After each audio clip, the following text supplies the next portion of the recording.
A settlement was announced this week between McDonald's and their franchise employees who've alleged that franchise owners have been engaged in labor abuses for years. Well, I look at this story and I agree. McDonald's and all of these types that say, look, we operate under some different labor standard because we're in the franchise business, I think is ridiculous. If the franchise owner says, you know what, McDonald's, I think I want to put extra tomatoes on the McDonald's hamburger. What's McDonald's going to say? No, you can't do that. Or how about this? I want to put a cherry in the chocolate milkshake. The franchise owner is going to get a letter the next day say, cease and desist, or we're going to put you out of business. You're not going to be part of McDonald's.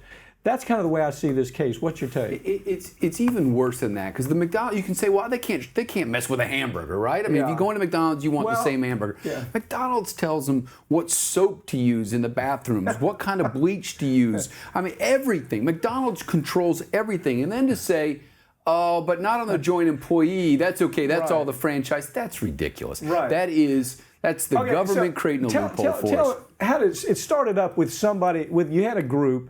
In the group, it was a unionized group that wanted $15 an hour. That's really asking for the moon. They should be adjusting that for inflation, because they started it in 12. Right. So now it should be 15 and a quarter. 15 an hour is almost at poverty level. These people are working. They want 15 an hour, which is reasonable. And thank goodness for them. I mean, they're out there fighting for the regular guy. I mean, so what ends up happening here is there's ways to get, by the way, there's ways to get around the 15 an hour. There's bonus systems you can use. There's all kinds of ways to solve that problem. I'm not suggesting that's the only way.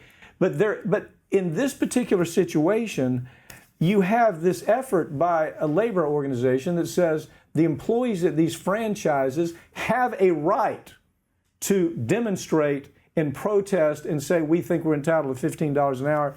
The labor board, tell me where the labor board gets involved here. Well, the labor board, I mean, you and I hit this kind of thread all the time about the revolving door, and it actually hits in the revolving door is when the National Labor Board employee goes to private business and then back and works their way up the food chain, and everyone's scared to hit McDonald's because they might not get back up to another job at the NLRB. And actually, Emmanuel, who's was part of the regulatory process in this case, actually ended up getting bounced because his staffing agency he represented. So he's back and forth. So the labor board came in and said, you know what, we're going to fine McDonald's. We're going to go ahead and hit you on McDonald's for some of this, the joint employee doctrine with the illegals working.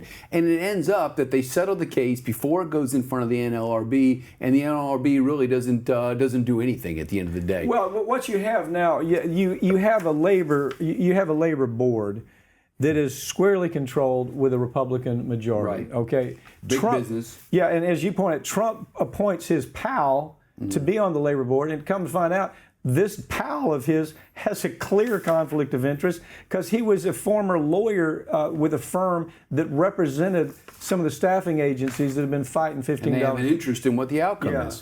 Well, in this situation, McDonald's, I think, better get ready. But it is sad that you let McDonald's have all of this control over everything, excepting for responsibility for something like this. Well, courts need to get involved in this. If the labor board doesn't, there's a way to get this into, up just a civil court. There's a way to get it there.